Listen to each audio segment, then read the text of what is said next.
Ladies and gentlemen, dear students, esteemed guests, welcome. It's a pleasure to see you on our present Transylvania Lectures series. My name is András Betlendi. I will be the host of this discussion, and I will try to guide you into this thought-provoking discussion to the question of what if English were an official language of Romania. This is not the first discussion related to the matters of language and the dynamics of different linguistic groups. 1 month ago, we were engaged in a discussion. We tried to answer why Hungarians struggle to speak Romanian. And me, myself, I have realized that I feel much more comfortable to speak a broken English here publicly than Romanian publicly, even though I studied law at the Babel University and I earned my bachelor degree. And I was wondering if English was official in Romania, would I struggle to speak English publicly? So let me present my guest before we answer this question. Janina Simeon is a creative director, brand strategist, and communicator with 20 years of experience in the field. Having studied in marketing, communication, and letters, in the last 10 years she approached the field of cultural marketing and cultural communication, representing institutions such as the Transylvania State Philharmonic Orchestra and the National Museum of Transylvania History, and creating the communication and the image strategy for various other cultural projects.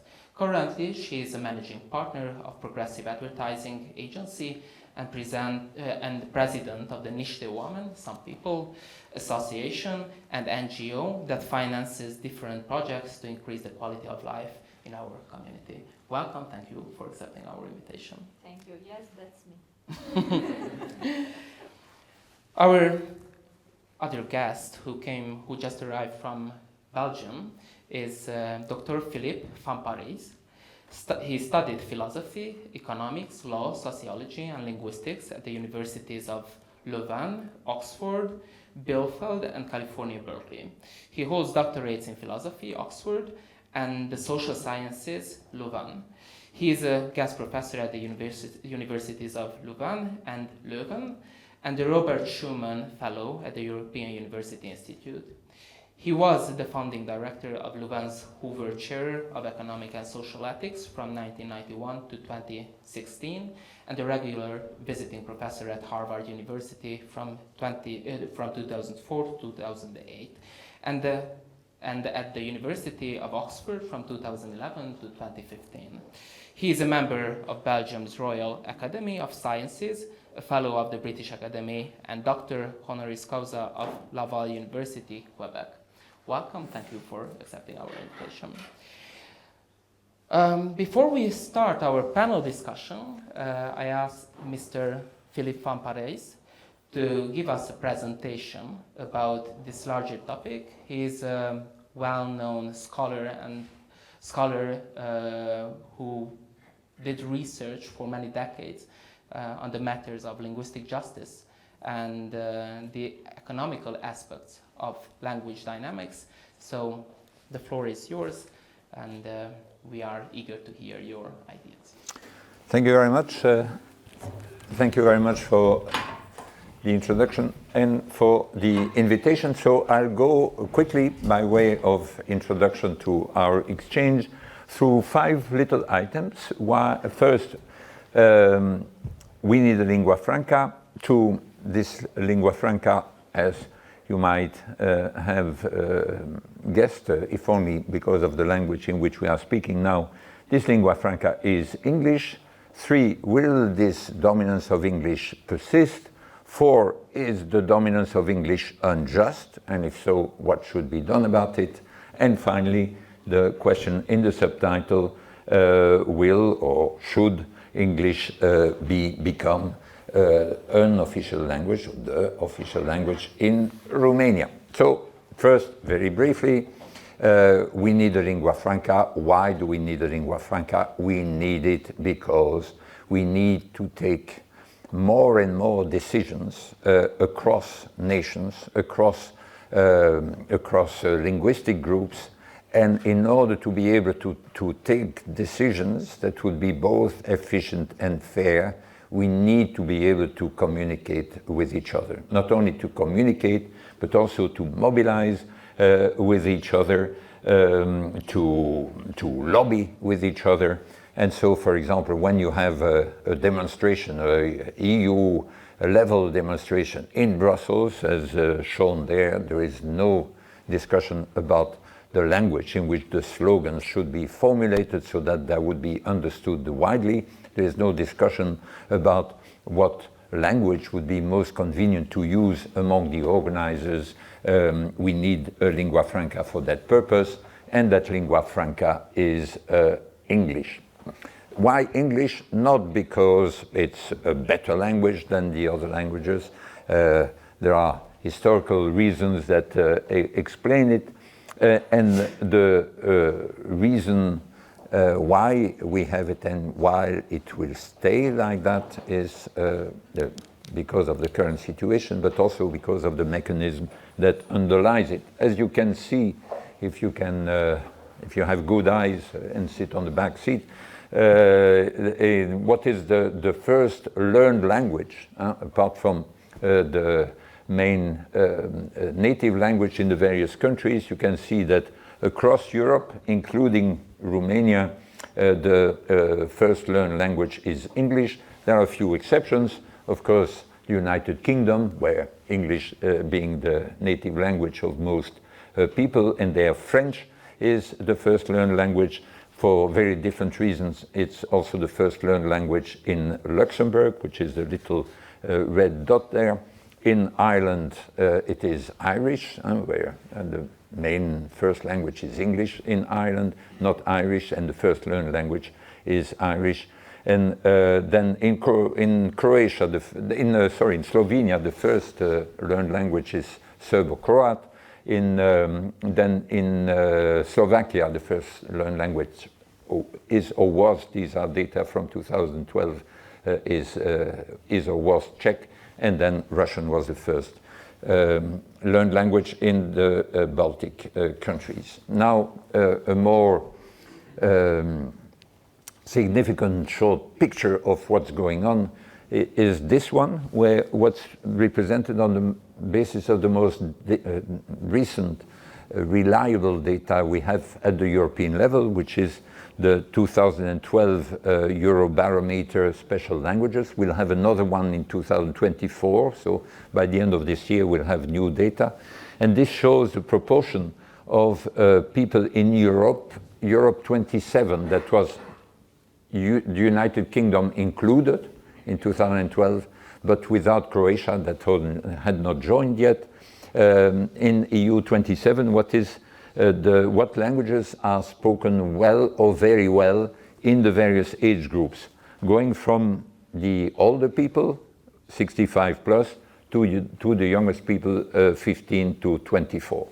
I don't go into the details of these various languages. There, Romanian is not included because it's just the next language. It's language number 9, in fact, and so there you have only the first 8 languages in terms of knowledge. And you can see that German, which is in black, was nearly at the level of English for the older generation, but for the young generation, we are really in a different world, linguistically speaking, in the European Union, where English is far above German and French. French is in blue, which you can see there below. You can see also that Russian is quite significant.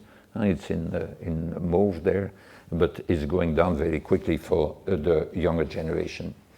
If you zoom in on Romania, this is only about the learned language. So apart from the mother tongue, this is the same basis. And if you want to play with that in an interactive way, there is this website called languageknowledge.eu, which one of my sons set up on the basis of the database of this Eurobarometer. These are not published data. And this gives you a quick picture of the way in which language learning is moving from the older generation here, 55 plus, to the younger generation. You can see that French was the first learned language for the older generation.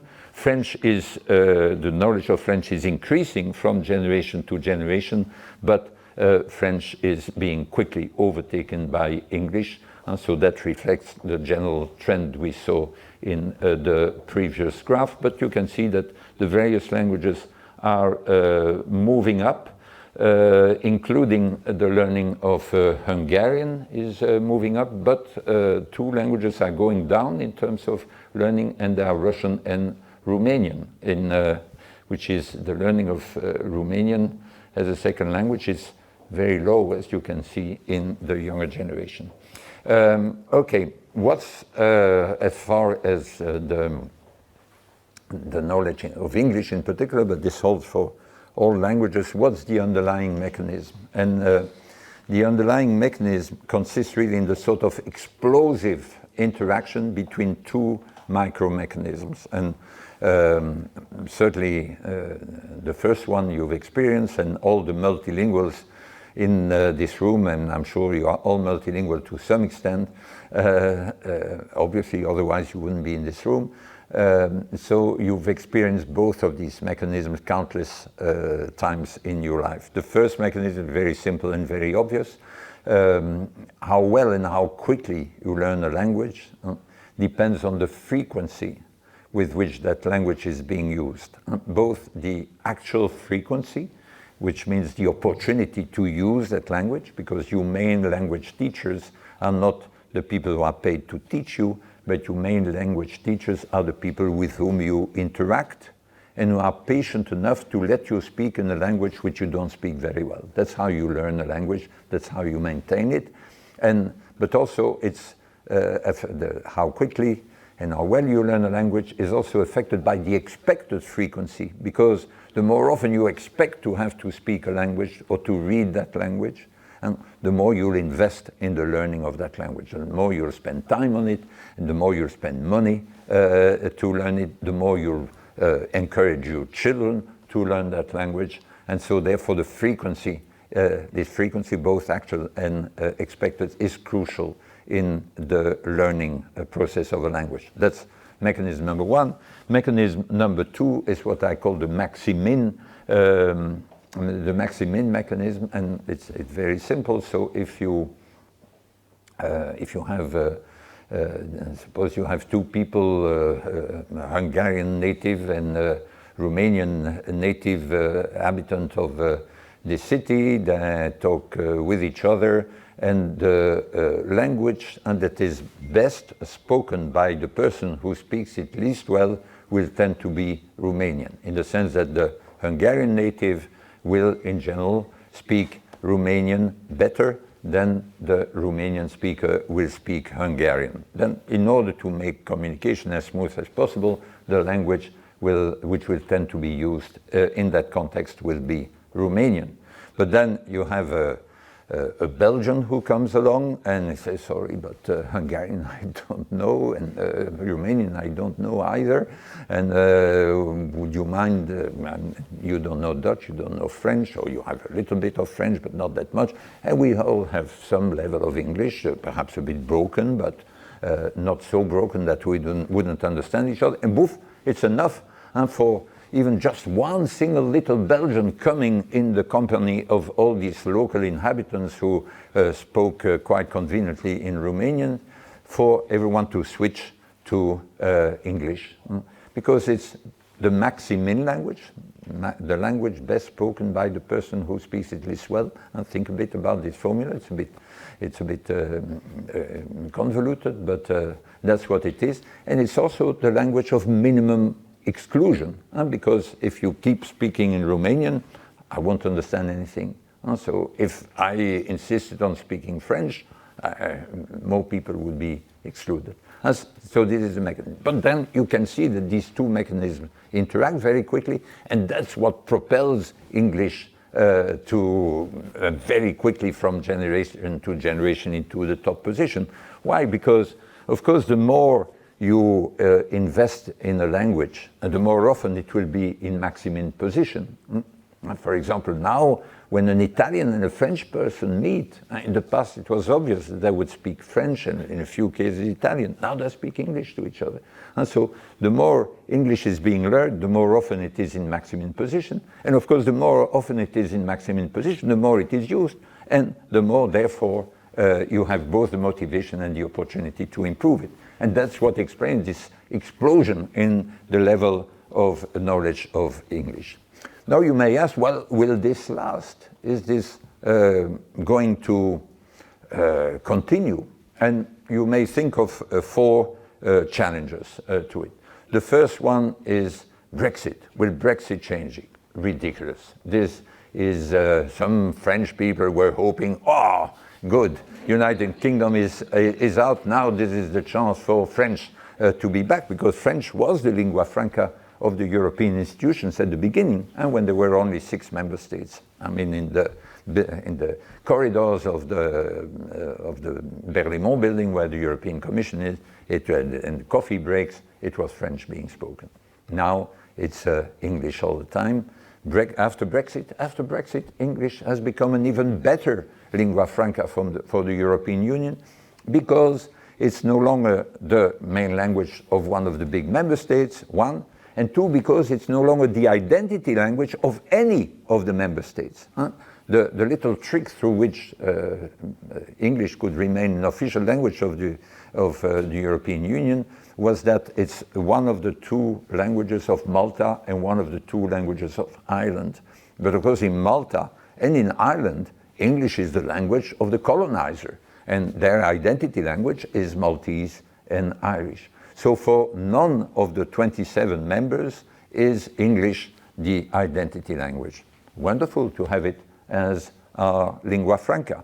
And of course, that was my message when the German newspaper asked me to justify the use of English in some initiative that had started that involved Europeans speaking with each other. So after somewhat reluctantly, they decided then to say, well, all the contacts will be in English, and they asked me to come and justify it at the final event, and I gave it, well, you know, English is our language. It's a continental language that was imposed on this poor British population, first with an invasion in the 5th century when the Germanic and the Angles and the Saxons went to impose the English, in a way the English and the Germanic component on the British population of what is now the United Kingdom of Great Britain, and then in the 11th century the French component. About 40% of the English words are French, and they were imposed on them. So it's in fact it's a continental language. We want to get it back. So the United Kingdom, they said they want their country back. Okay, they can have their country back, but we want our language back. English is our language, which we are going to use it with the wide variety of our beautiful accents. Next you may think, well, there is another challenge. I'll say something very briefly, which actually reduces the speed of learning of English by children. In fact, in most countries in Europe, English stuff on television is subtitled and not dubbed. In the countries with big languages, in particular French, Italian, Spanish, German, the English films are being dubbed and rather than subtitled. If it's dubbed, you don't learn the English when watching it. But when it's subtitled or when it's just produced in the original version, you learn it very quickly. And so the kids, even in countries like, say, Estonia or Finland, with a language very remote from English, the children know English far better than French kids, and despite the fact that English is half a French language. English is a dialect of French, really, and so despite that, the French kids are handicapped by virtue of all this dubbing going on. But with Netflix and other widening of the supply of films and language versions, in fact, the law of least effort leads more and more children to watching cartoons and other films in their own mother tongues, and therefore being less spontaneously exposed to English. The third possible reaction you may think of is the backlash. I'm not going to say much about it, but in a number of countries, Holland is a very clear case, but also Scandinavian countries, you have a great concern about the invasion of English in universities, where more and more courses are being taught in English, sometimes only in English, and they are concerned that in fact the scientific language will not be developed in each of the national languages, concerned also that may be a greater handicap in terms of access to university, etc. So I think that is a legitimate concern, but this will not block the development of, the further spreading of English in higher education, and for all sorts of reasons, because you have one of them being the increasing transnational mobility of students, and given that your own students are going elsewhere, and given that few students from other countries are willing to learn your own language, especially if it's a language very remote, like Hungarian or like Finnish. If you want to attract people to your universities, you have to go over, at least for part of what you offer, to English, which is widely spread among your potential pool. The most significant challenge, in my view, to the persistence of the trend, which I described before, is artificial intelligence. And so I discovered recently, thanks to two of my grandchildren, I discovered Star Wars, and apparently in Star Wars, including from the first version, 1977, I don't know whether in Romania Star Wars is as widely known as I discovered it still is among the generation of my grandchildren. There's apparently this very nice, somewhat naive robot called C3PO, who claims to be able to communicate in 6 million languages, 6 million languages in the universe. He can speak them all.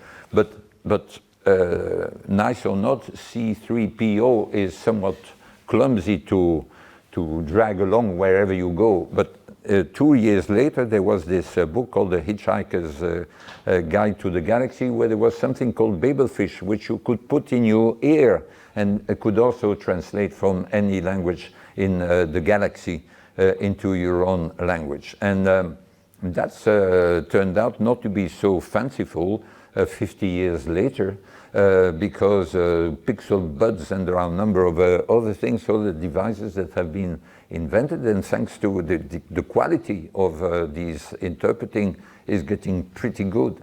And so if there is a challenge to the spreading of a lingua franca, if there is a serious challenge to any form of multilingualism, of learning other languages, it is the development of quality translation and quality interpretation. And so for the first time, when I arrived at the airport, I used this Google Translate for the sake of being able to reading what's on the walls. I mean, it's just amazing how something that looked like written in Romanian, then on my little screen with the same layout was written in English. I couldn't believe it by comparing it. So there is this going on, and I think this reduces the incentive to learn a language. I was in China last, I think that's shown also. Yeah, I was in China last summer, and well, first I discovered that English is massively learned still in China, because it's one of the 3 subjects in which you have to pass an exam in order to get to higher education: mathematics, Chinese, and English. But at the same time, I saw the temptation to skip that, and in the first of the talks I gave there, they said, no problem, you can talk in English, and we'll have systematic transcription on the screen behind you, and not only transcription in English, but also translation into Chinese. The transcription was okay, but the translation was a disaster. I couldn't make any sense of what they were saying, and they couldn't make any sense of what I was saying if they couldn't understand my English straight away. So it's still not okay, but I think the closer we get to that, the less incentive there is to learn any language, and in particular to learning.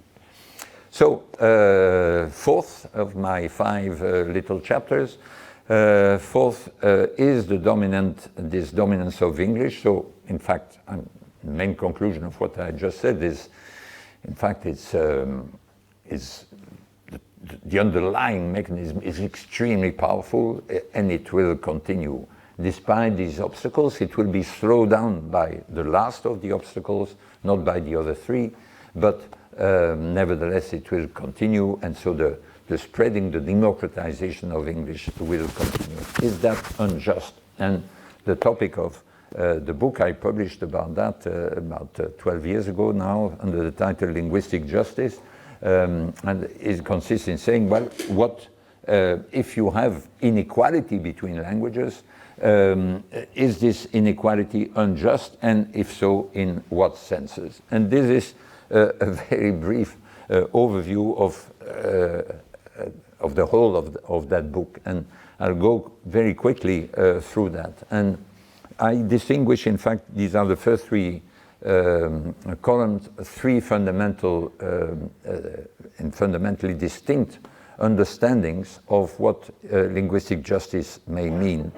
In each case, it's what I mean by linguistic injustice is a form of injustice between people that derives from the unequal statures or unequal spreading of languages.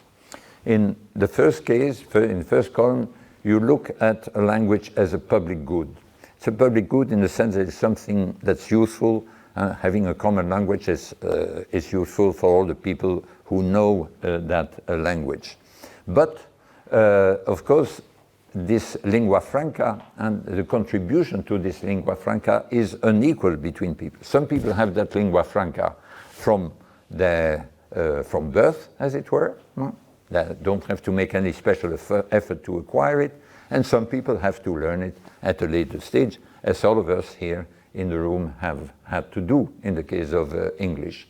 Isn't that unfair? Yes, it is unfair. It means that some people free ride on at the expense of others. And so every non-Anglophone has to learn that language, and the Anglophones can use that language, can go in the whole world, use their native tongue, and other people can understand them because they made the effort of learning that mother tongue. Okay, and what can you do about it? And in the book, I explore the possibility of having a linguistic tax on the Anglophones, so that they contribute to the learning of the people who have to learn English. I don't believe in that. I said the only way of compensating for that is by plundering the web.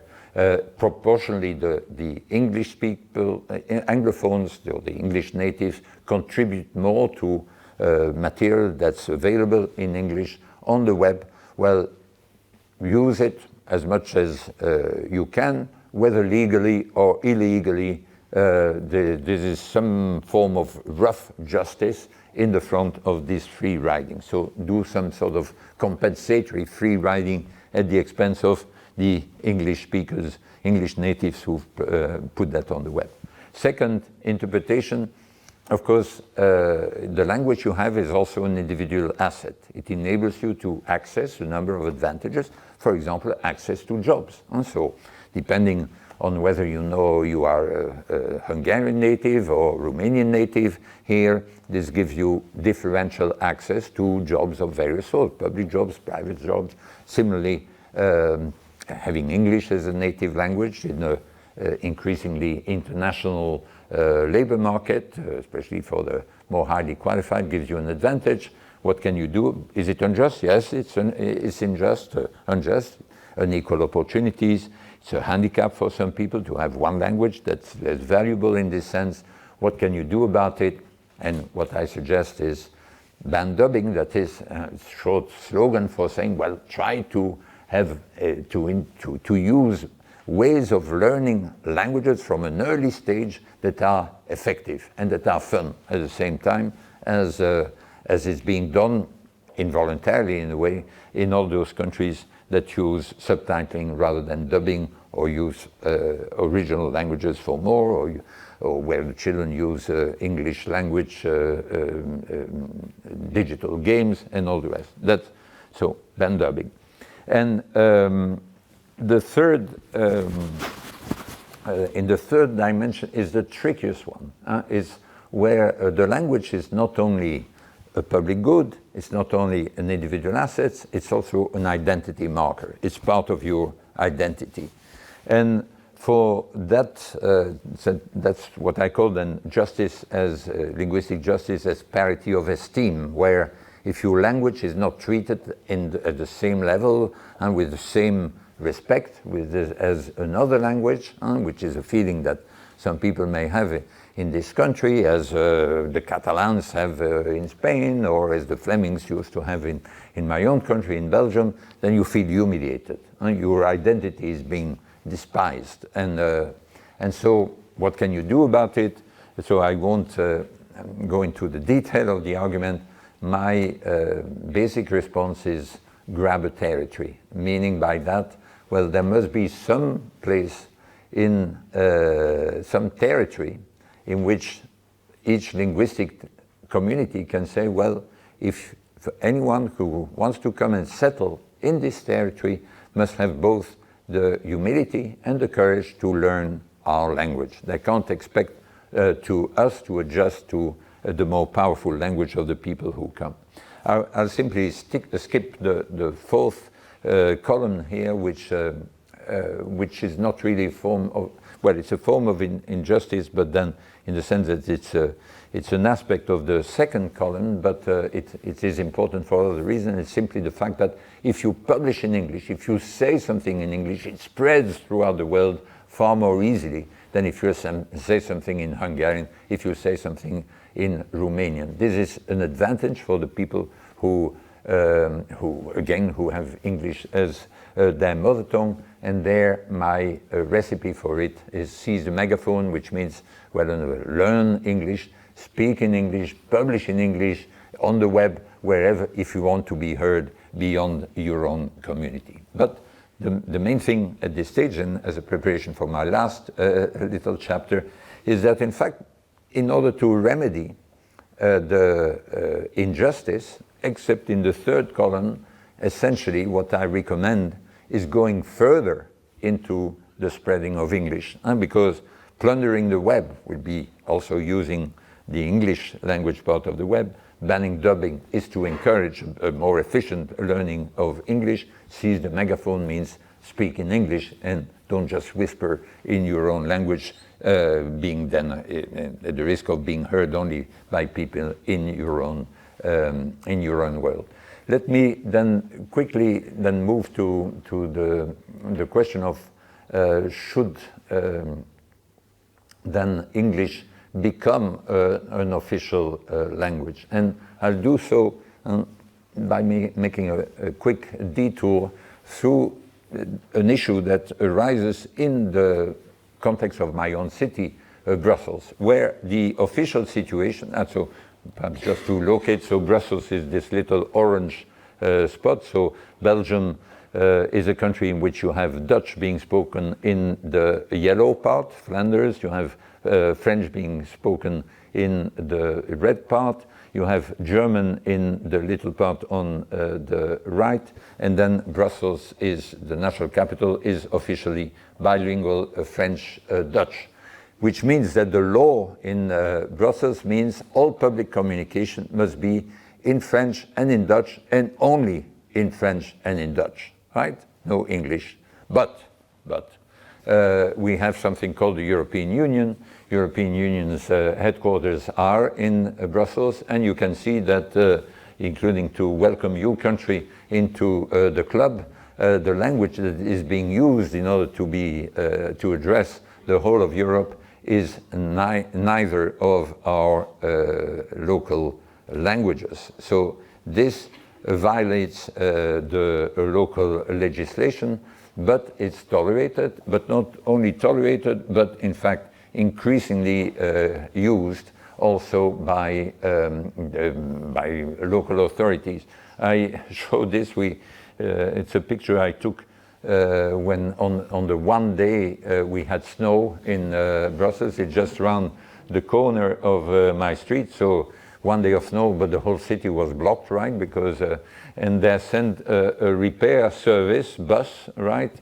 And in fact, the public transport company in Brussels, against the law, illegally, systematically uses the 3 languages, including, frankly, in a completely unnecessary way, where they say dépannage in French, pekverhelping in Dutch, but then they felt it useful also to explain this was a repair service so that the occasional visitor would also know what it's all about. Indeed, it wasn't obvious enough how this bus could help anyone under the circumstances. But what I mean by that is that there has been a gradual infringement of the law. So in principle, we have something that is a very special form of this grabber territory, because everyone who settles in Flanders, and the northern part, is supposed to know Dutch, because Dutch is the only official language there. In Wallonia, it's only French, and so everyone is supposed, all the public services are only in French. In Dutch, in Brussels, it's both languages. But this has become increasingly unrealistic, and so in fact, I chair something called the Brussels Council for Multilingualism, and we have a minister for the promotion of multilingualism in Brussels, and we just published a memorandum in which we say, given the situation in Brussels where something like 36% of the population is non-Belgian, including a growing proportion of Romanians. Most of the recent immigrants are from Romania, so about 36% are non-Belgian, about 36% are Belgian but of recent foreign origin, most of them Moroccans. And then there is a shrinking quarter of the population of Belgian origin. In this context, we must go for multilingualism, for public services that are provided in more languages, and for more languages being learned by the people.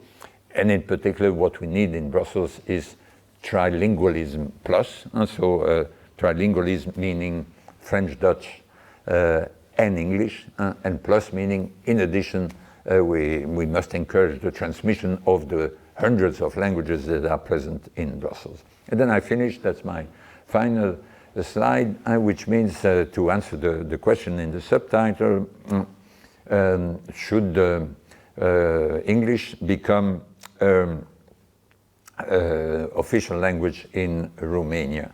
Well, to answer that question, one must first reflect on what is meant by that. And first of all, it's important to think, is it meant to be exclusive? Is it supposed to replace Romanian as the official language of the country? Or is it supposed to become co-official? In a place like Brussels, it is slowly becoming co-official with French and Dutch. Not as a replacement for them. There is no question that this would ever happen, but it could become co-official. Also, there is an important difference when one gives official status to a language. There is a difference between allowing that language to be used by public services and obliging the public services to use that language. And so, public services of different sorts, hospitals, the police, etc., etc., and so.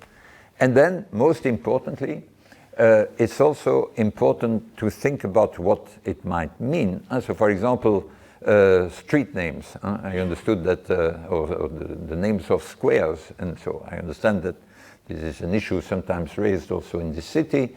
And so in Brussels, systematically, all the names of streets are in 2 languages, French and Dutch. If English ever becomes co-official in Brussels, it will never mean putting a third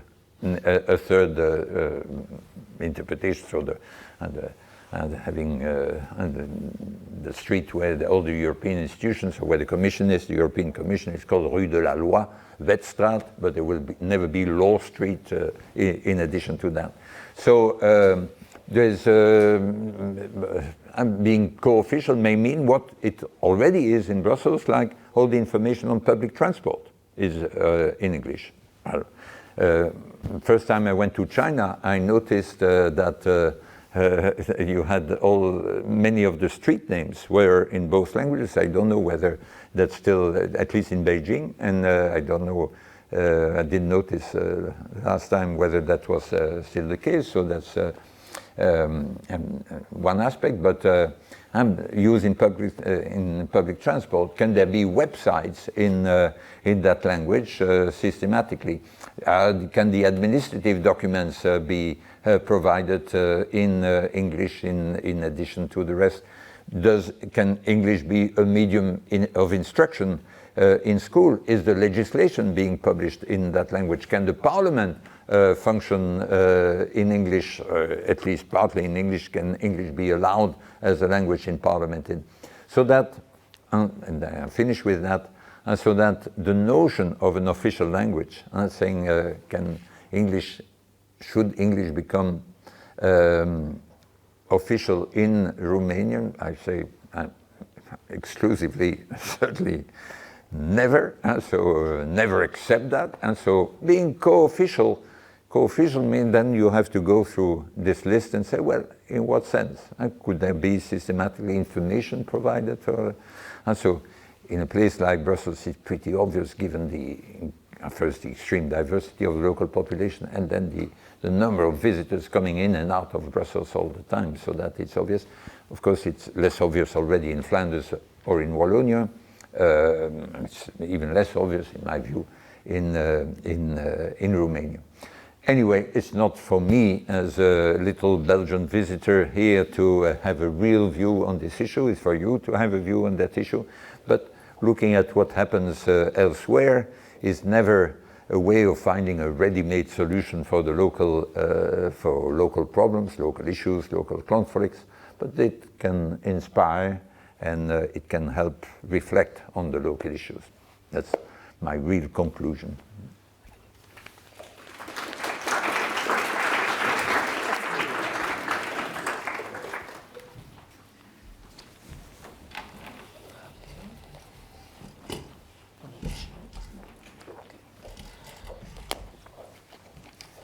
Thank you very much, Philippe, for your presentation.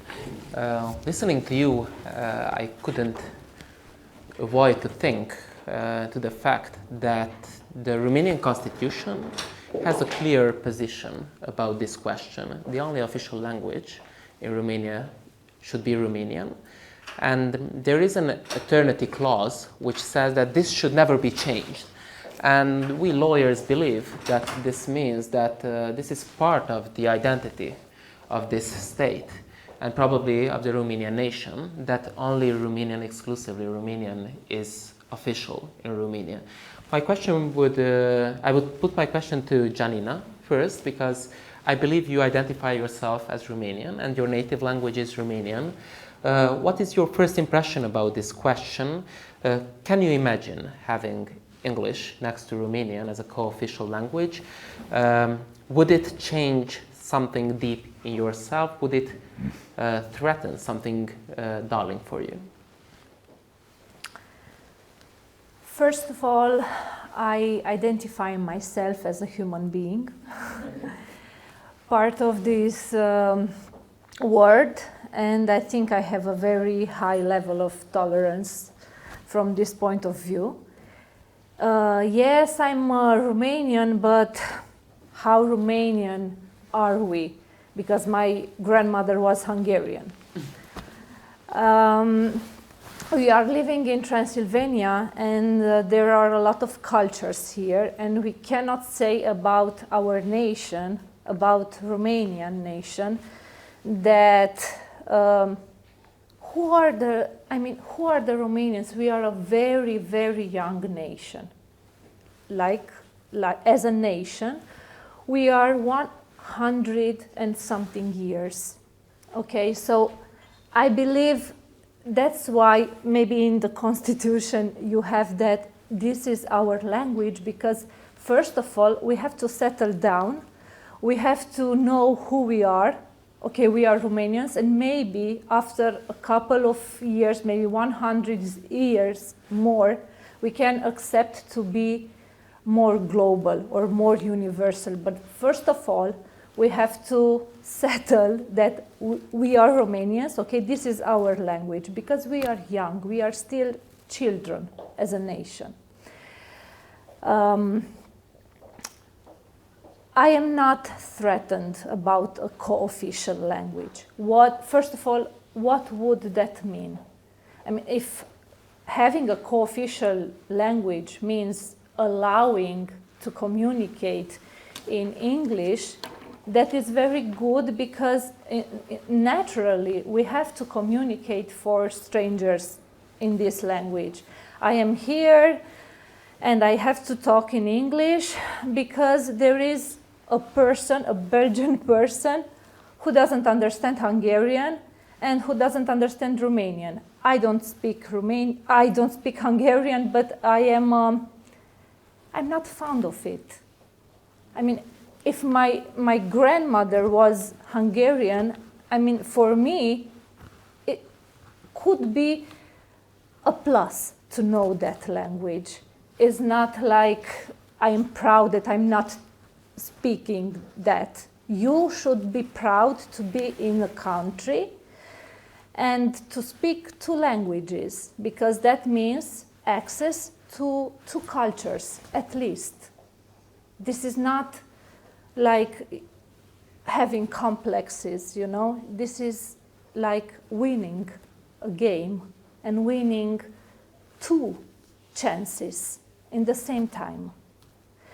As a communicator, I have to use it all the time when I have to communicate a product to a public that doesn't understand Romanian.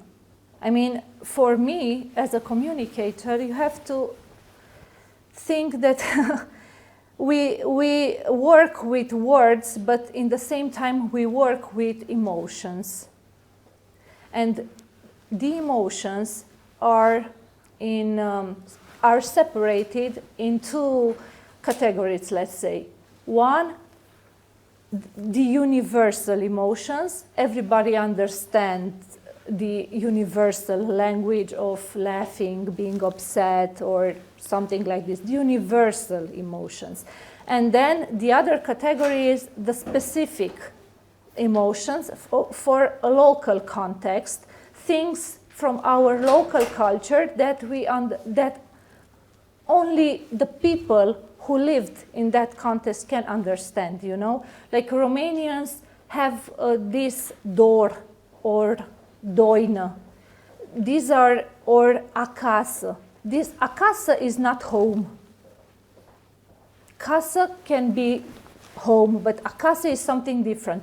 So we have some words that cannot be expressed in our language and in other language, and we have to, as communicator, we have to access different type of emotions. I mean, when we communicate different type of products. So for us, using English as co-official is like having, you know, this is natural. Having a natural situation is not, you cannot be afraid of that. Is what is happening naturally. Philippe, you didn't talk about the economical aspects of having English as an official language. Just before this discussion, I checked on the internet and I saw that there are 57 countries where by law English is official. And there are around 8 or 10 other countries where English is de facto part of the official communication. And can you tell us if there is any relationship between economic well-being, any correlation of economic well-being or foreign investment and having English as an official language? And Janina was saying that she doesn't feel any threatened by having English as a co-official language. Do you know cases where this proposal was not accepted because the local population felt that their identity, their culture might be overtaken by English language and English culture, and they didn't accept the proposal to have English as an official language. Okay, well, there are several aspects in your question. On the economic side, perhaps the thing that's most fundamental is that in fact, having English as the official language and at the same time as the main language of the population is a tremendous advantage for the country where that is the case. And I call that the advantage that's given to the ground floor of the world. And I'll give you just one figure which I quote in my book on linguistic justice, so it would need some updating, but I think the update would be even more striking. And so you have something called the OECD, the Organization for Economic Development, which is essentially the club of the richer countries in the world. It's been a bit extended, but it doesn't matter very much. And so this club attracts brains from the rest of the world. That is, people who are highly educated go and settle in this richer part of the world. Okay. Now, the brain gain, the net brain gain, so that is the difference between the number of highly educated people born outside of the OECD who live and work in the OECD on the one hand, and on the other hand, the number of people who are highly educated were born in the OECD and work outside of the OECD, so the net brain gain in favor of the OECD was 20 million people, 20 million brains.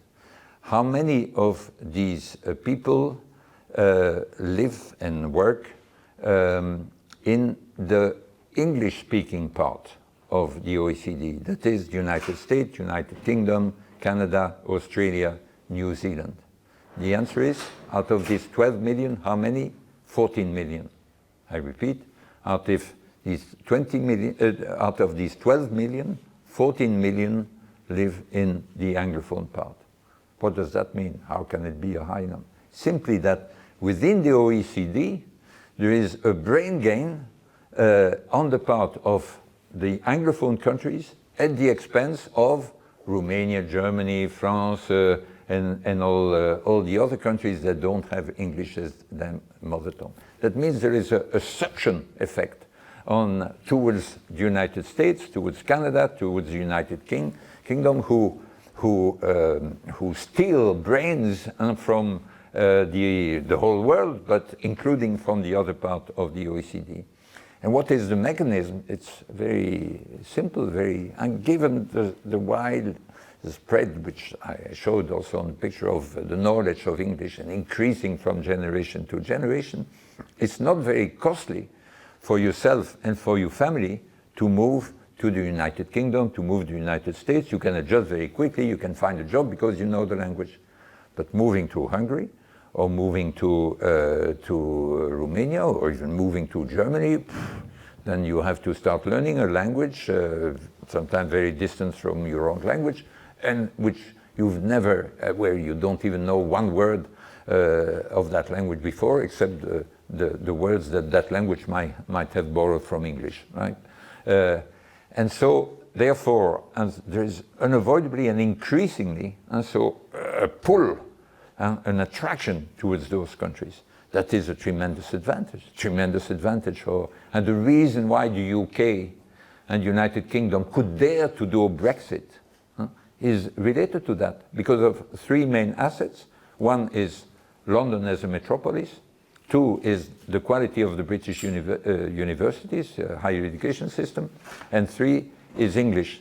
But the three, English is what explains also the first two, or contributes to the maintenance of that. So that in terms of the economic impact of having one language as the main language, having a powerful language as the main language, I mean, it's that, because it's really human capital. It's really a tool for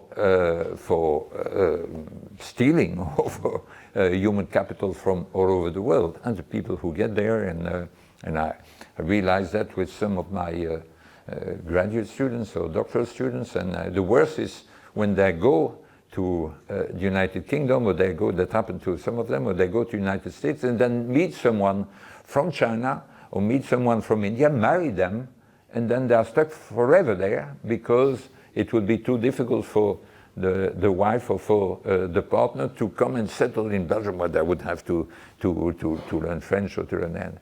And so you have that as a powerful mechanism. But, and this has to be, so that in the long term, and this dynamics leads to tremendous advantages for the English language territory. But at the same time, it's a handicap for English natives. Why? Because they have to enter into competition on their own territory with all these brains coming from all over the world. So come and compete them out of the jobs which they would have liked to have at universities, or in to be the heads of Apple or Google or whatever. You have all these bloody foreigners who moved to the United States because they were fluent in English before, etc., and go and grab the best jobs. And of course, at the same time, it's increasingly difficult for someone who is an English native to learn another language, because they go to Italy and then they say, oh, signore, vorrei un cappuccino, or something like that, and then they manage their first two sentences, which they manage to learn in Italian, and then the waiter, after the fourth laborious sentence, says, ma signore, I can also speak English, it will be easier for you, and then the rest of the conversation is in English. So that in fact, and so you have, and if to the extent this trend continues, and I believe it continues, we can see it very powerful from generation to generation, and the long-term effect is a tremendous advantage for English language territory, therefore for any territory that managed to give an important place, including officially, to English, but at the same time a loss for the English natives, who will be the poor people in the world stuck with a single language, when in fact other people will have English and Romanian, or English, Romanian and Hungarian, and that's of course a wealth culturally, but also economically, because it will still give you access to jobs to which the Anglophones won't have access, to the extent that you keep protecting your territory by saying, well, for certain jobs you'll need to be able to speak Romanian, you'll need to be able to speak Hungarian. So it's not the whole story about the economic impacts of language, but it's certainly a crucial and partly counterintuitive consequence of that. But in long term, do you think that this won't affect the diversity of cultures, or this official language using English everywhere, maybe, I don't know, not in 10 years, 20, but maybe in 50 years, won't mix all the cultures, making something like a melting pot, or maybe even killing smaller cultures? Yeah. Well, linguistic diversity for me is not a good in itself. Linguistic diversity, because what does it mean, linguistic diversity? When are two languages, when you regard two ways of speaking as distinct languages rather than dialects of the same language, when people can't understand each other. That's the criterion. And I think there is no virtue in not being able to talk to each other. I don't think that we would be in a better world if, instead of having only one language for the whole of France, say, we had 57 different languages with people not being able to understand each other. But still, I believe there is a value in cultural diversity, and the best defense of cultural diversity is linguistic diversity, because linguistic diversity means that the channels of information, the channels of influence, the channels of access to cultural production are different from one place to another. And therefore, linguistic diversity is good for that reason, but of course, at the same time, linguistic diversity is something that prevents you from accessing easily to the cultural production in other places.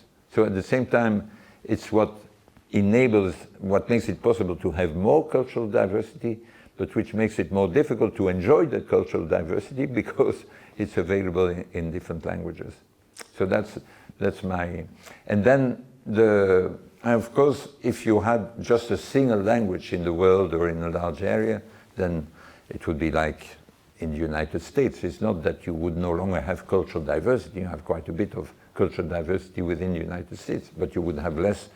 You have less cultural diversity in the United States for the same sort of population level of, quantity of population as you have in Europe, because we have our linguistic diversity, which makes it more diverse. But still, having English as a lingua franca in combination with our national or subnational languages is a way, won't prevent some degree of uniformity, because Star Wars, and other things that simply percolate, but nevertheless you can keep a significant difference despite that. You improve access, communication, that's one advantage, but of course you reduce the degree of cultural diversity. Yes, I only was wondering, okay, this can be very good for the generation, for this generation and maybe the second generation, but after a couple of years, like from the third generation and so on,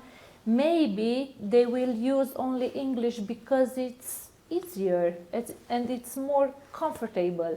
Now you can use a co-official language and also to keep the local culture or the local language. But your children maybe not so. And their children, maybe for them, it would be easier to talk only in English, and maybe they will have mixed families, like from Romania with people from, I don't know, Iceland, and use only English. And this is how some local cultures can disappear. Yeah. I was just wondering, could be, right? From our third generation is good for us, because we have different languages and we want a co-official language just to make communication more accessible. But after we do it, after a couple of generations, how would the world be?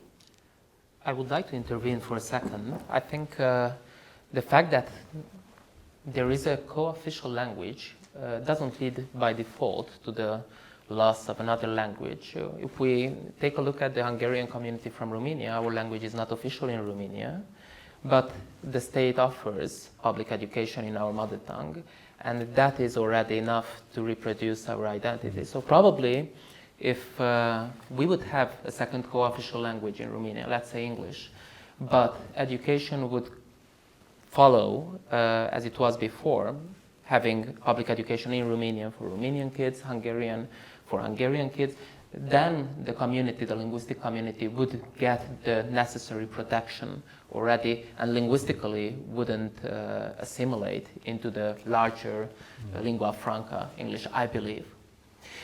I would like to ask you, Philippe, regarding this free ride. I could easily sympathize with this problem. We Hungarians here in Romania, in our interethnic relations, mostly we use Romanian. That is a common language for Hungarians and Romanians. And you was talking about native English free riders, but in this relationship, in our case, maybe Hungarians are putting more effort into a common language, which is Romanian. I was wondering if we would have a second official language, not Hungarian but English, in Romania, then it would put us on an equal footage. I think that's an expression in English. I mean, it's for us it would be more symmetrical interethnic relations if we would interact sometimes in English, which is a foreign language for both communities, and both communities would need to invest the same energy in producing this public good. I think this is how you referred to lingua franca. What do you think? Is that a solution for minority-majority relations to make more linguistic justice in their relations, or we should seek for other solutions for these problems? So, first of all, of course, this free riding is not something that happens exclusively with respect to English. If you are in a country in which Romanian is really essential for everyone, but the native language only of some, well, there is free riding of the Romanian natives who can communicate with the, say, Hungarian natives without having to make the effort of learning their language. And similarly, the Catalans or the Basque people who have a language different from Spanish can say that there is free riding on the part of the people who have Spanish as their mother tongue. Indeed, in the history of Belgium, the Francophones were free riding because the Flemings learned French and not the other way around. So whenever you have a asymmetric bilingualism, you have free riding of that sort. Now, if you add a third language, then you restore a symmetry. You may say the symmetry is not perfect because linguistic distance between Romanian and English is far smaller than between Hungarian and English. So you would say, well, it's still not, the effort is unequal, but of course, still the inequality is considerably reduced. And now so the issue arises also in the Belgian context, and so in the past, so the Flemings spoke French, and so when they met, and the Maximin law meant that they spoke French. But for the younger generation, the knowledge of English, both in Flanders and Wallonia, has increased considerably. The knowledge of French in Flanders has decreased. And so young Belgians, when they meet each other, like young Swiss people, when they meet each other, tend to speak English with each other. And so, and in that case, of course, you have this greater symmetry, and it improves the relationship because there is no longer the resentment on the part of the Flemings or on the part of the German speakers in Switzerland who have to learn French in order to be able to communicate. So they both make the effort of speaking another language in order to be better understood. And as a result of that, you get an easier relationship. So sometimes English is quite broken and far from perfect, but that's part of the role playing, and it makes it more fun. And for example, in the Belgian context, we realized that when speaking about the future of the country, so the Flemish intellectuals did it in Dutch on their side, and the Walloon intellectuals on their side in French, with hardly any contact. So with a colleague, a Flemish colleague, we set up something called ReBel, Rethinking Belgium's Institutions in the European Context, and we decided to function in English. The atmosphere, even when you have Flemish nationalists there, it's great because everyone, sometimes we don't finish our sentences, sometimes we use the wrong word in English, but you realize that when you speak, you really speak in order to be better understood by the other, rather than speaking primarily for the people from your own side, if you spoke your own language and expected the others to follow you. And so that, I believe that the third language, when you introduce the third language, it can improve the relationship between the communities, but there is a danger which you mentioned, that if this goes too far, this will lead to a gradual erosion of the role played by the local languages, and this may come at the expense of their cultural production. So when they have to sing a song for the Eurovision context, and they're singing in English so as to be more widely understood, and they forget about their own beautiful language, which is no other, etc. And that can happen for not only for rock songs or whatever, it can be for in many other aspects. So there is an advantage, but there is also a risk. And I'm personally also, I'm now policy, multilingualism policy for Brussels. We say first the two local languages. They should have priority at school. Before you start learning English, you have to learn the two languages, so including for people who have yet another language, and these have to come first in the curriculum. When public services are provided in English, they must also be provided in the two historical languages of Brussels. And so you have to try to find a balance, and as much as possible having the advantages of both things, the preservation of the local languages and the use of a medium of communication that enables you to communicate far more widely. And sometimes in a more serene way, because it's not the language of either party. Okay, thank you. Before I open up the discussion to the audience, Janina, did it happen to you in your profession that you was doing a communication job for a company, NGO, event, institution, and you was asked to use only English? And in case yes, what are your feelings about that? In case no, what would be your reaction to that? And after this answer, I will open up the panel to the audience.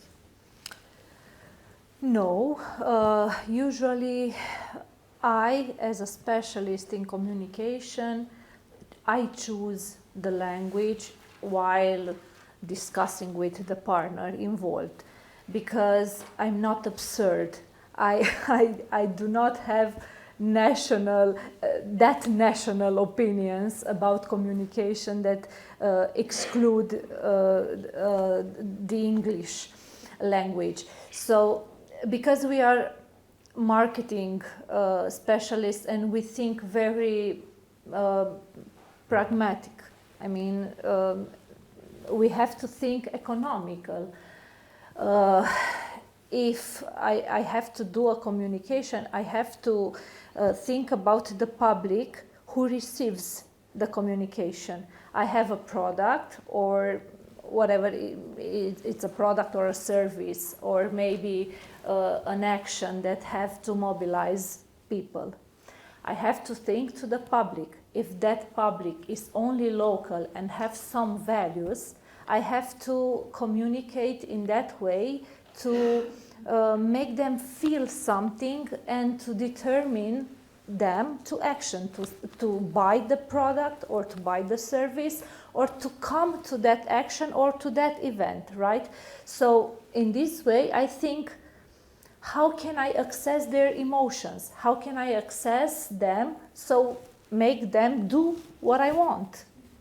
Not what I want, I, Janina, but what the partner, I mean, the person, the company wants, right? So if they have an international product, if their public is an international public or an urban public, which is very cosmopolitan, right? I have to do it in English. But if I want to sell, let's say, Palinka, or yes, or I don't know, an event that is with popular ethnic music dedicated only to those who understand that music. I have to access those emotions. I mean, I won't be absurd to use English for that, because the other communicators will laugh about that, right? So it's not about, I don't believe that a company is that absurd to wanting to sell salam de Sibiu, right? And to tell me, please communicate that product in English, because they understand the brand. But they sell festivals in English. They sell festivals because those festivals are international festivals, and they bring together young people from around the world. And in this way, they access the universal emotions. They sell beauty, they sell laugh, they sell joy, and they have international artists on those stages, right? So they have to communicate in English. But when you have a local product or a local festival, or maybe even,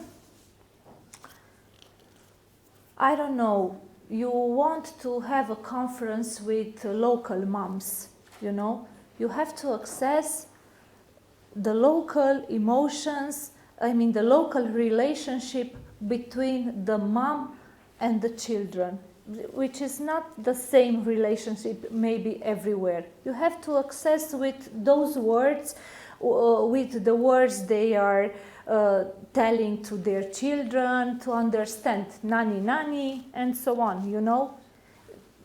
It's, nobody is absurd.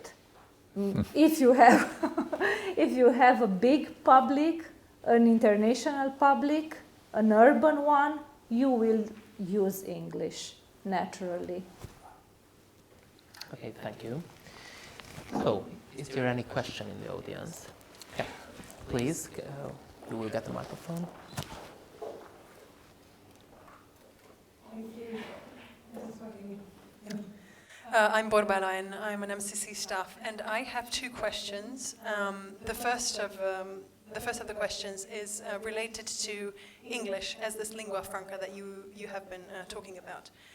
Well, arguably, the fact that English has become so widespread is rooted in history. Like if we were to go back a few hundred years, we would be pointing to colonization. Or if we were to discuss like more modern events, we would probably point to the post-Cold War hegemony of the United States.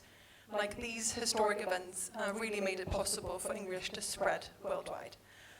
Could you see a scenario in which a different nation, and I'm thinking particularly of China, it's becoming economically much more developed, it's going places in the world, it's projecting soft power, it's projecting economic power. Could you see that as a potential shift in this lingua franca stage? Maybe not now, maybe not in 10 years, but in 50, 100 years. And the second question, also the lingua franca question, what is your opinion on Esperanto as a lingua franca? Because it is a man-made language. Obviously, it's much easier to learn because of grammatical reasons, and that would exclude the free riders that are the Anglophones. Yes, two good questions. On question number one, first, what you said at the beginning of that question, I fully agree with you. Of course, there's a number of contingent events in the history of mankind, older and more recent, that explain the dominance in English. I mean, the linguistic situation in Europe would have been very different had Stalin not won in Stalingrad. And because the fate of the Second World War would have been very different, and the place of German would have been very different from what it is now in Europe, and the place of English too. And so a number of events of that sort really shaped the linguistic history of the world. But of course, the mechanism that has been working since then has been linked to the economic, military, political and cultural power of the United States, but it's really a bottom-up mechanism. It's through, without any top-down imposition. The spreading of English is not, in Europe, it's not due to the fact that English has been made official in a number of languages, in a number of countries. It's simply that people have wanted to learn English and wanted their kids to learn English, so, which means that now in, I think, 98% of the European children have compulsory English at school at some stage in their studies. So I fully agree with that. Is there, still related to your first question, is there any prospect of it changing? Because people point out that in the history of the world in the past, there were lingua francas that were very widespread and then shrunk Greek is a typical example. And so when Jesus tried to stop something with Pilatus, the Roman governor, he didn't do it in Latin, he didn't do the native language of Pilatus, he didn't do it in his own Aramean language, he did it in Greek. And because Greek was the lingua franca in the Mediterranean at the time. And so that and then now, where is Greek spoken now on this comparatively very small territory, which is Greece today? So it's really shrunk, and that happened to a number of other lingua francas in the world before. I believe that this, in the case of English, so there is some sort of irreversibility that didn't exist for the others simply by virtue of being global. Could it not nonetheless be reversed as a result of the most widespread native language, Mandarin, becoming the worldwide lingua franca? I don't think so. And so because as mentioned before, so there in China today, there are more people learning English in China alone than there are inhabitants in the United States. And so, which gives an idea of the impact of the spreading. That's one. Two, it's not in the interest of the Chinese. In fact, the linguistic winners in the future will not be the Anglophones for the reason I mentioned before.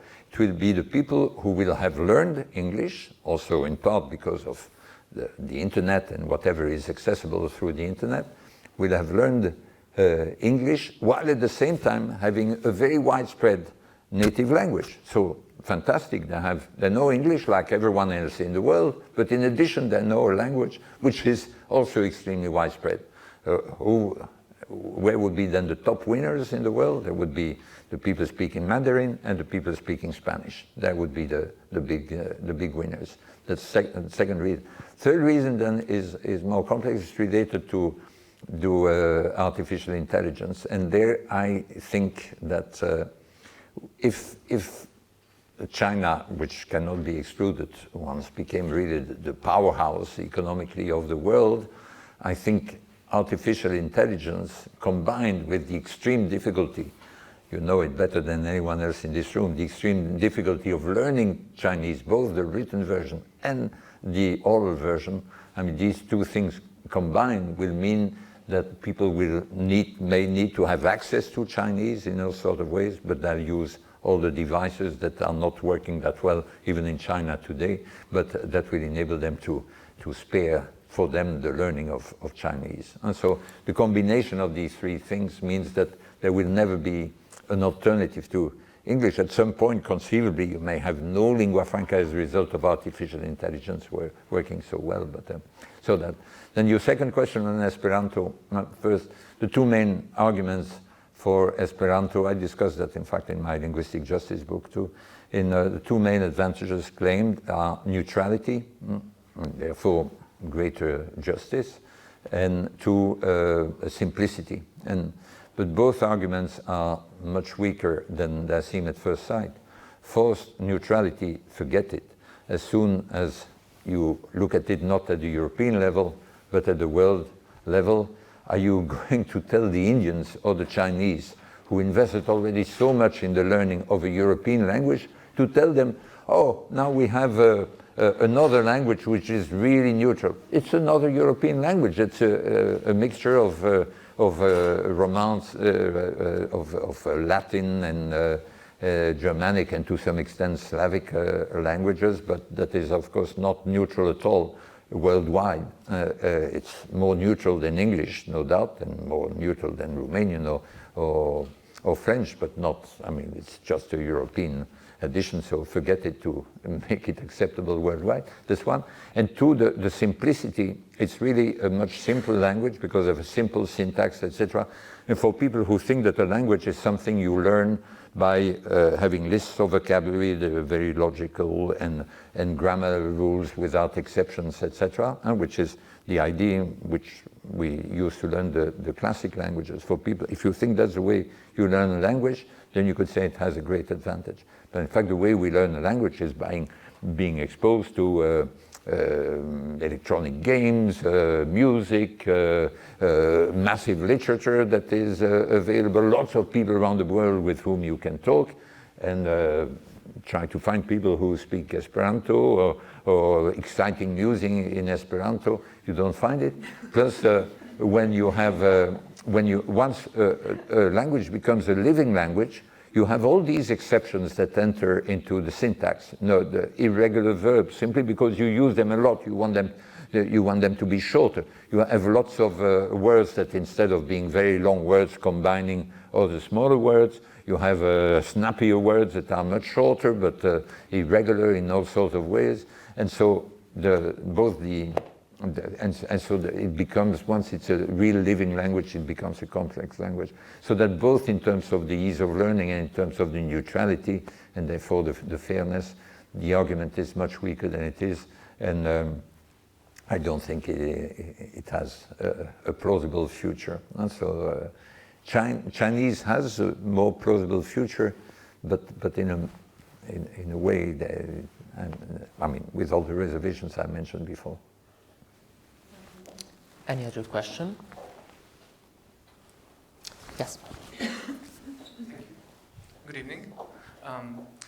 My name is Tamás. I am a former MCC student. I'm working in tech support currently, but I have a personal interest in languages. I'm very excited to be here tonight with you guys. I have a question, maybe to Dr. Van Parijs. You touched on before the economic benefits of for a country having English as a co-official, official, or at least de facto official language. I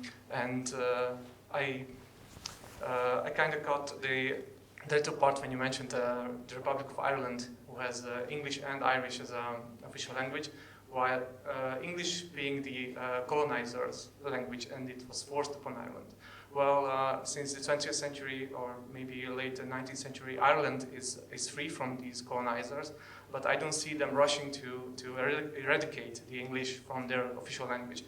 Mostly probably because they have an economic benefit from that, and a large benefit from that. So at what point will it become more important for any European or global country to introduce English as at least a co-official language in order to make an economic jump compared to their neighbors? This would be my first question. And the second, I believe, one of the questions that Dr. Betlendi has asked and wasn't particularly answered was which European country do you have knowledge of that is the closest to adopting these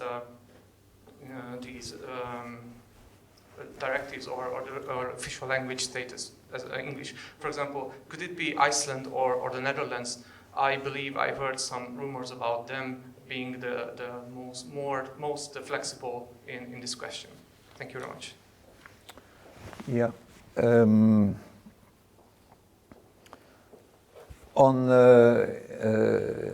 Yes, so in Ireland, so it became independent in 1920. So the deal made with the United Kingdom was not the concession it made was not to keep English as one of its languages, but the concession it made was to give up the northern part of the island. And the reason why English is being kept is no doubt that it's very difficult for Gaelic, for Irish to get known by a majority of the population. It's only a minority of the population that knows Irish. Irish was on the way out, just as Basque was on the way out, and it's very difficult to revive it. It's possible to revive it, but you need to revive a language that's practically dead, as Israel has shown. But you need a very strong nationalistic enthusiasm in order to do that. And I mean, the Irish are a bit nationalistic enough, but not quite as nationalistic as the Israeli were when they had to build up a state out of nothing. And so that was one of the reasons why English is being kept, because it's really constantly the maximin language in communication. So there is a very strong underlying mechanism that keeps it.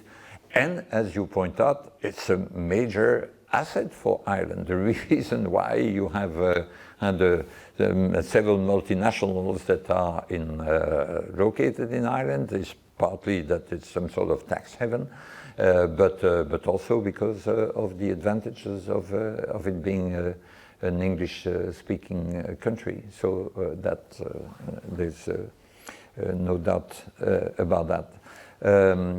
So your second question then was on... Yeah, which countries? Which country, yeah. Which country? So the country in which... first, there are several countries in which the knowledge of English is really, I mean, not quite the level of the natives, but extremely high in all layers of the population, irrespective of the level of education. That includes the Scandinavian countries and the Netherlands.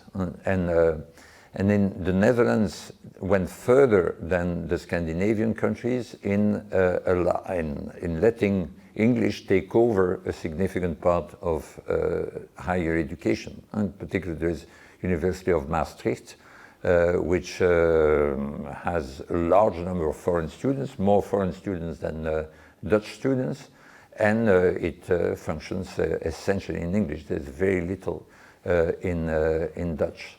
And it's a hot issue because it's comparatively very cheap to go to university in Maastricht, in Dutch university in general, for European citizens. And so that the Netherlands don't make much money out of it, contrary to the United Kingdom, where there are, I saw the figure of 600,000 foreign students currently in the United States with very high fees, so it's a good business, but it's not good business at all for the Dutch taxpayer, because it's the Dutch taxpayer that pays for the studies of these foreigners who come to the Netherlands, don't learn Dutch because it's all provided in English, and so therefore are likely to move elsewhere, not to contribute to the economic growth in the Netherlands. But this is just, it's not making making English co-official, it's just giving it a more significant place in higher education. The making it co-official is then related to providing information in public transport, in public administration, more widely in English, in addition to the other languages.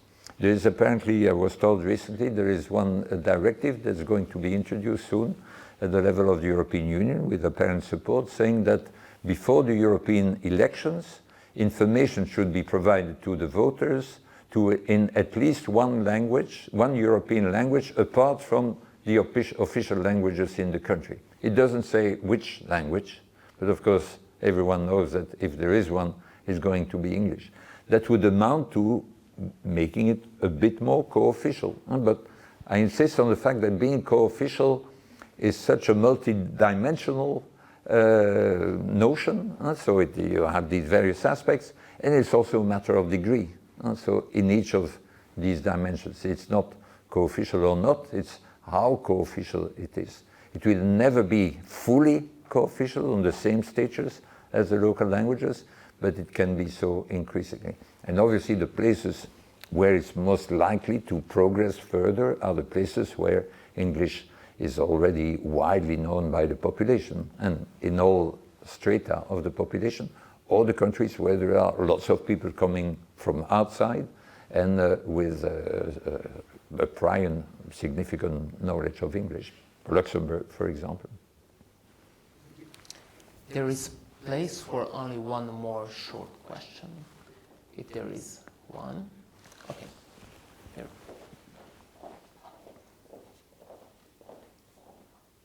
Hello everyone. I can imagine English being official here in Kolozsvár, Cluj, because we use it daily. It's kind of natural. It comes naturally, just like you told us it was in Brussels. How does this, but the rest of the country, the rural parts, are obviously problematic. How does this regional or local officiality or co-officiality work? You mean the difference between urban areas and rural areas? Where For example, that it's both languages are official only in Brussels. So is it possible to have English as an official language in just one county here in Romania? Yeah. Or Yeah. Well, I'm asking all three of you, from a law perspective and the communications perspective also. yeah. Law is a matter of politics, so if politicians decide so, it is possible.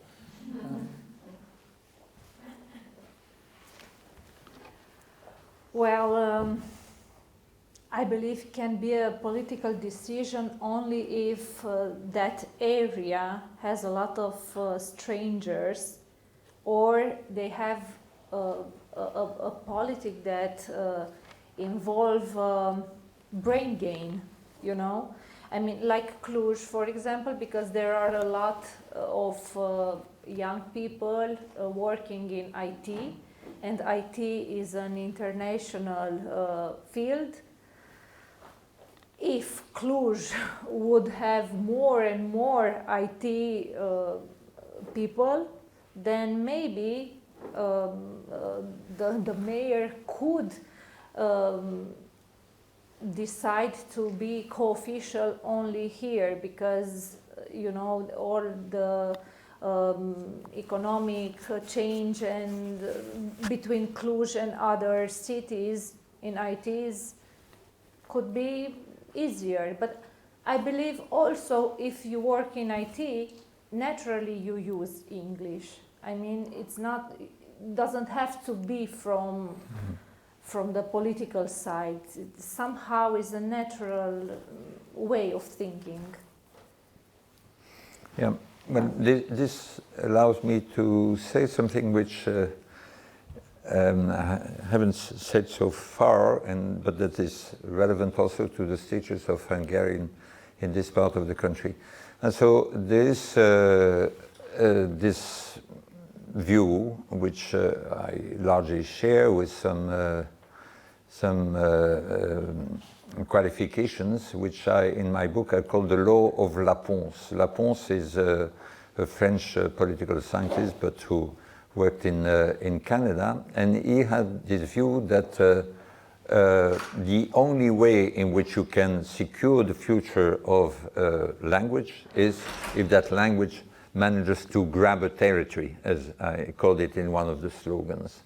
And grabbing a territory means that the only way of securing the survival of a language is if you manage within a territory to make that language compulsory, without alternative, in public communication, so that people are forced to learn that language to access documents, in their contacts with public administration, and in public education, so that all the children are obliged to learn that language at school and have that language as the medium of instruction.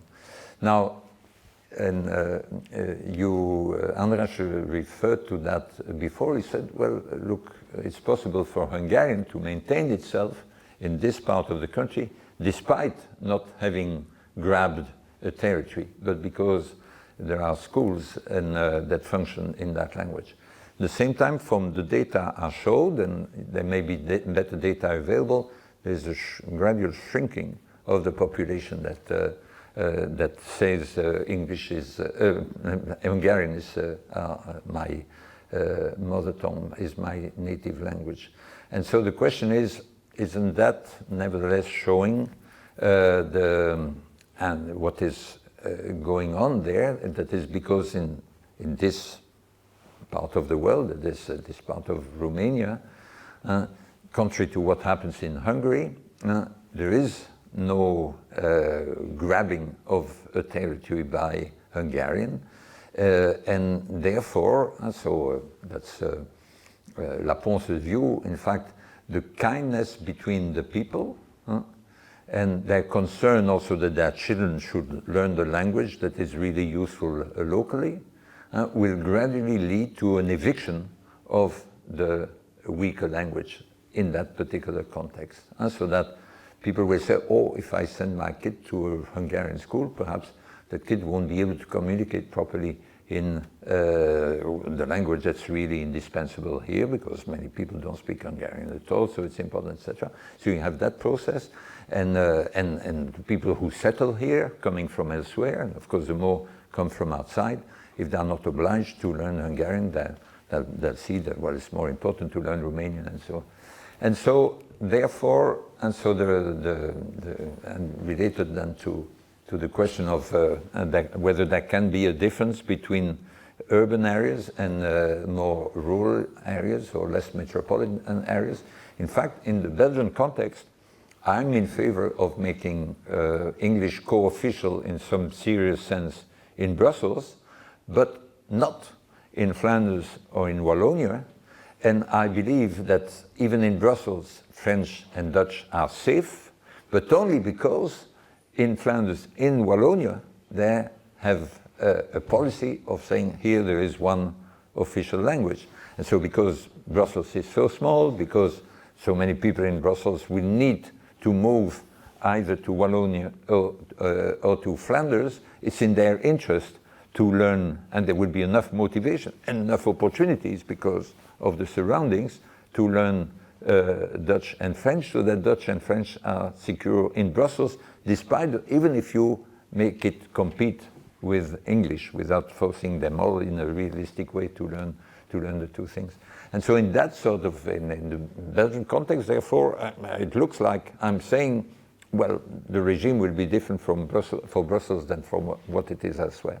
But I don't really see the possibility of having a different legally binding system, say in Cluj and not in the surroundings, or in Antwerp, the main Flemish city, quite cosmopolitan, not quite as much as Brussels, and the rest of the province of Antwerp. I think at that level you really need to have the same rights and the same obligations for every citizen, whether they live more in the countryside or more in the center. It's only in the very specific situation of Brussels that I sort of relinquish the territorial protection of French and Dutch, and that's only realistic because of the very specific situation and the need for English because of being the headquarters of the European institutions and that way. But it remains for a place like this. Is Hungarian here really safe, despite the fact that it has its own schools? And I don't know, I mean, the figures, but you may have better figures than those I showed. Thank you very much for being here. It was a pleasure to have our second discussion in MCC about linguistic dynamics in our society. I encourage everyone to be brave enough to rethink everything what is taken for granted in our society. And I really appreciate for Janina Simeon and Philippe Van Parijs for accepting our invitation. It was a pleasure. My pleasure.